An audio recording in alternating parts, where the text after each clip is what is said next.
Now, if you're on your free hit in Game Week 34, I've got a draft for you.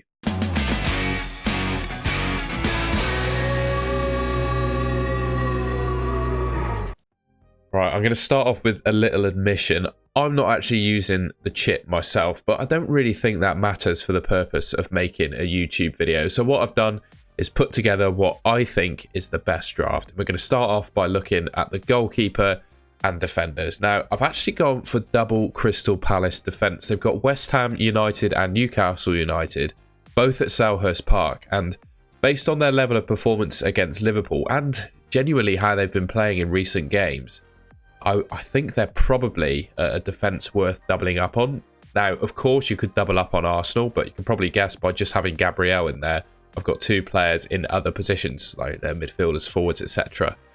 So for that reason, I obviously couldn't get double Arsenal defence. So I think the next best thing is Crystal Palace, as well as when you consider their price too. So Henderson and Munoz are in. Henderson, I think, is a good goalkeeper for, chances of keeping a clean sheet and also potential to get saves in every game that he plays. Munoz I really like, super attacking wing back, looks really accomplished going forwards, and like I said, I think Crystal Palace will do okay defensively. With both fixtures being at home, that's kind of the best you can ask for, really. Gabriel, I just feel is the best defender in FPL right now. I think, yes, Ben White, Ben White is better for expected points in Game Week 34 according to DraftHound than Gabriel. I just think Gabriel ticks all the boxes for me of a good FPL defender. He's nailed on to start.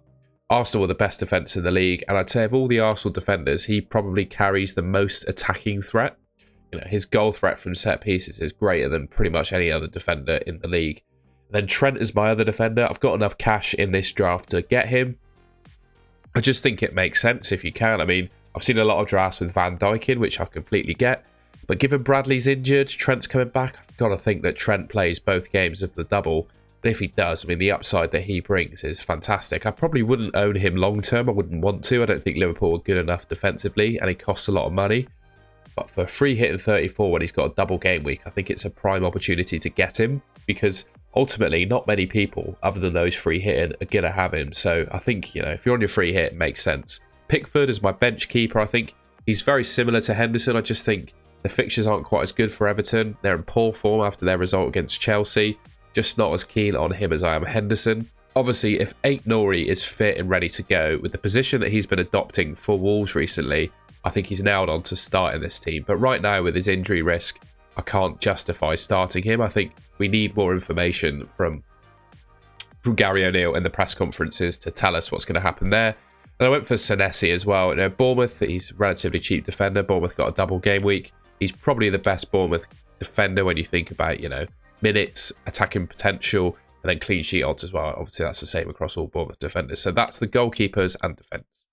I'm going to try and get through these next couple slides quite quickly because I think they kind of repeat what I've already said. But what I've done is, if you don't necessarily agree or can't afford some of the players I've got in this draft, I've put together like a tier list, if you like, of players in those positions that you might want to pick instead, or players that potentially I haven't gone for.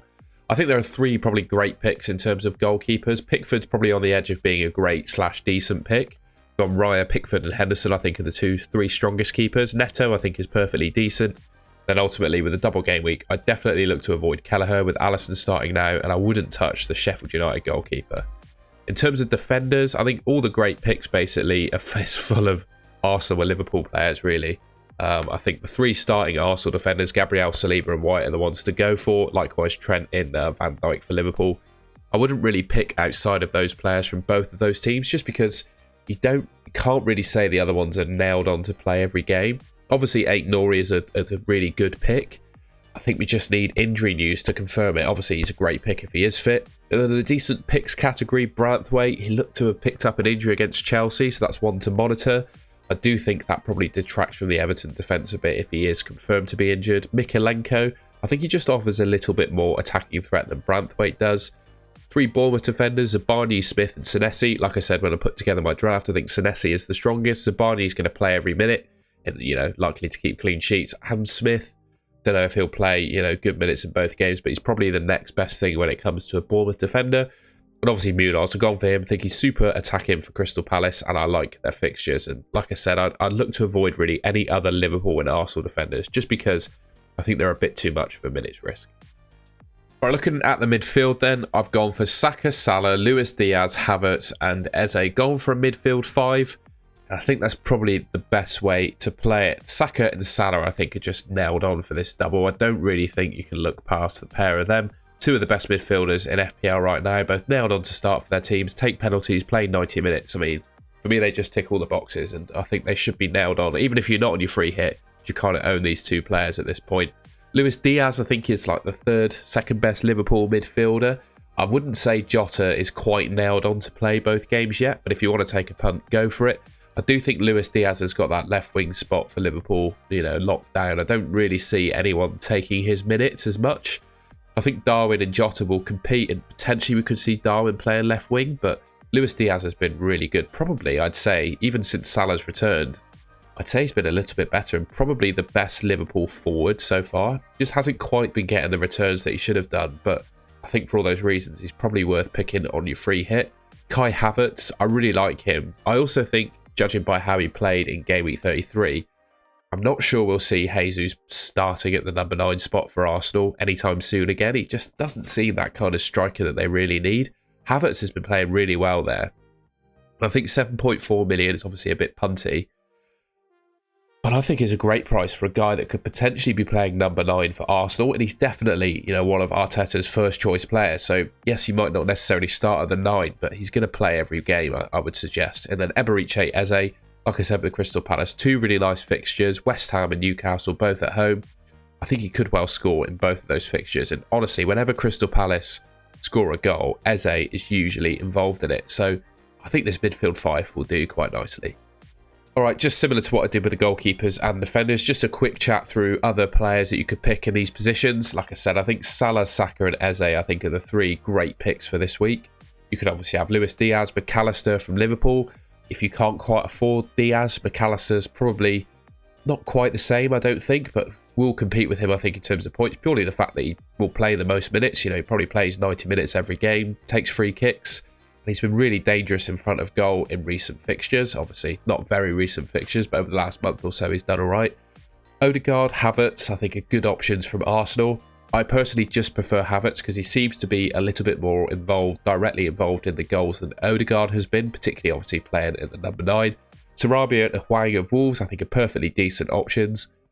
I'm just a little bit put off by them by the fact they won't be taking penalties. Cole Palmer's obviously got just a single game week, but I still can't deny Cole Palmer is a good option. Brereton Diaz, if you want to go a bit differential. Sheffield United have got a couple of good fixtures, Burnley and Man United, so he could do well in both of those games, judging by how Man United have looked recently. Then Michael Elise, I wouldn't quite put him on the same level as Eze, just because across his career he seemed to be a little bit more injury prone, and I do think his minutes are going to be managed, so yeah, for that reason, I think I just put him as a decent pick. But yeah, let me know in the comments if you disagree. Honestly, if you're looking at a midfielder that I haven't named on this list, I personally would avoid. All right, to finish things off then, I've gone for a Solanke and Cunha front 2. I think these are probably 2 of the best strikers you can pick with the double. The one kind of doubt I'd have about Cunha is he's got Arsenal mixed in with those 2 fixtures. But the fact he's on penalties and in really, really good form for Wolves so far, I think he could be a good option. If we get news that Ait Nouri is starting, potentially sacking off Munoz for potentially Mateta could be another good way to play it. Or, if you have enough cash in the bank, someone like Watkins or Haaland, albeit they've only got a single game week, they could challenge even Isak. They could challenge someone like Cunha. I've gone for Cunha just because I think if you're free hitting in 34, he's a nice option to pick because ultimately you probably don't want to own him long term. So the 1 week punt on him as a free hit kind of makes sense. Solanke, I think, is fantastic. Nailed on 90 minutes, takes penalties, seems to have definitely recovered from that knee injury as well that was holding him back earlier on in the season, well, before the international break, where he kind of dropped off form a little bit. He was really bright against Man United, and I do expect him to continue that in Game Week 34. I went for McBurney on my bench. I mean, he was the only other striker I could fit in, to be honest, with a double because I would have gone Mateta, but I've already got 3 Crystal Palace. So for that reason, McBurney's in. Just going to have a quick look at some of the other forwards you could go for. As I said, I've got the 2 up front, Solanke and Cunha. I think the 2 of those are probably the great picks for this week. With respect, I think, to Haaland, Watkins, and I've missed him out, but I think Isak could be really good as well. And I would question if those really good single game week players can outscore forwards with a double game week. In the decent pick category, I've gone Darwin Núñez and Calvert-Lewin. Darwin, I just think his minutes are going to be managed. Not sure if we're going to see him play 2 sets of 90. Certainly not going to see him play 2 sets of 90. I'd also question if he'll start both games. I think with Diogo Jota being back, he's exactly what Liverpool need. And I think the person whose minutes he's going to eat into most is going to be Darwin Núñez. Calvert-Lewin, you know, 90-minute man, takes penalties, etc., etc. He's just not in the best form. And Everton, after their 6-0 defeat to Chelsea, I don't know what they're going to be like in Game Week 34, so I can't say he's a good pick. Semenyo, I think he's currently injured, so I mean, waiting to see what's said in the press conference. I don't mind him if he is fit. You know, a 4.5 million forward starting most games playing for Bournemouth. He's all right. And then Mateta as well. Like I said, I just couldn't quite squeeze him into my draft because I've already got 3 Palace players. Like I said, Haaland, Watkins, and potentially Isak with a single game week could challenge as well. And Jesus, now, I just think with the way he actually plays for Arsenal, i.e. not being that prolific in front of goal, I think Havertz is going to start the number 9 for some of Game Week 34, which I think will just eat into Jesus' minutes. And for that reason, I don't think you should pick him. And I'll just go back to the complete team to finish the video. So Dean Henderson in goal, Trent Alexander-Arnold, Gabriel Munoz, Saka, Salah, Luis Diaz, Havertz, and Eze, Solanke, and Cunha up front. Of course, I've gone for Salah as the captain. Yes, I think there are other options you could go for, but I mean, I just can't look past Salah this week. You know, when Salah's got a double game week, you kind of have to captain him. Let me know in the comments what you think of this draft. Alright, and that's the end of the video. I hope you enjoyed that and found it useful. If you did, please leave me a like rating and let me know in the comments if you'd make any changes to this draft. If you want to see more content from me, you can subscribe to the Golden Goal channel, which should be just there. And I'll catch you in my next video. Thanks for watching.